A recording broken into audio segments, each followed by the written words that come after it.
Greetings, YouTubers out there. This is WorkTech. I just want to show a couple points today.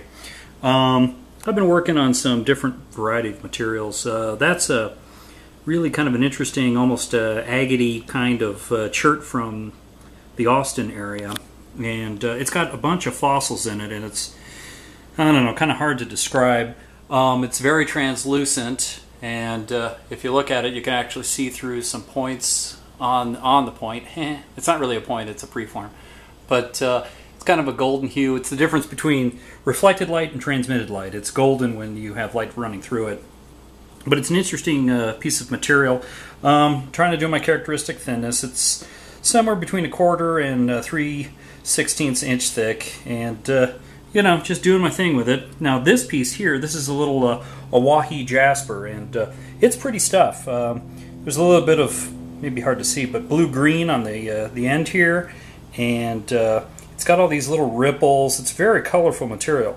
There's this black stuff, I have no idea what it is, but there's like a little crystal in the middle of it. It's hard to get a flash of it, but nice material. And I baked both, but I lowered my temperature a little bit because percussion, you don't really need to heat them as high as you would if you're going to pressure flake them. But I like this material. It's very colorful. It's very earthy. Neat stuff. But I wanted to compare, because these I consider fairly small. Now, this one here is about 3.5 inches long. Oh, I didn't even really check to see how wide it is. Yeah, let's see, about 2 inches, wide. And you know, I consider these preforms. You know, I'll eventually notch them and put a nice point on them. I consider these guys small.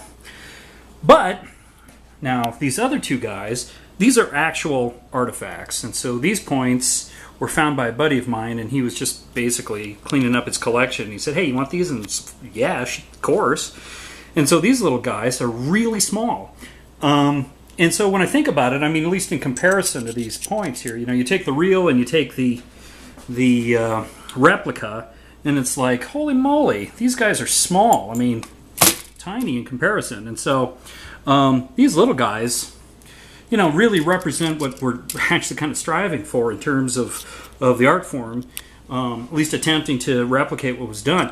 And the sad thing is, this is about as thick as the two of the larger ones that I did. So it just kind of shows the difference in terms of, hey, I want to, you know, survive by hunting versus, you know, I'm doing this for fun. So, but anyway, what would be considered, I guess, a bird point, I've heard actually these points were used to hunt larger game.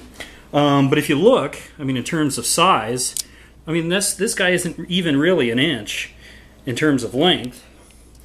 And I don't know, I think these tri-notched, I think I've heard them referred to as Cahokia points, but a little bit bigger than 1/2 inch in width. So little tiny guys. And so I just kind of wanted to compare the real versus the fake, so to speak. And so, you know, what I consider small after working the hobby for a while really probably isn't that small. And so I guess items like these would be considered perhaps small knives if left by themselves and, you know, not modified. Probably even too big to be dart points that were used on atlatls. But, you know, for me it's just kind of fascinating to look at, you know, what's the real deal look like compared to, you know, someone trying to put together a, you know, a replica, a fake, essentially. So anyway, just comparing some points here today. That's about it. Bye.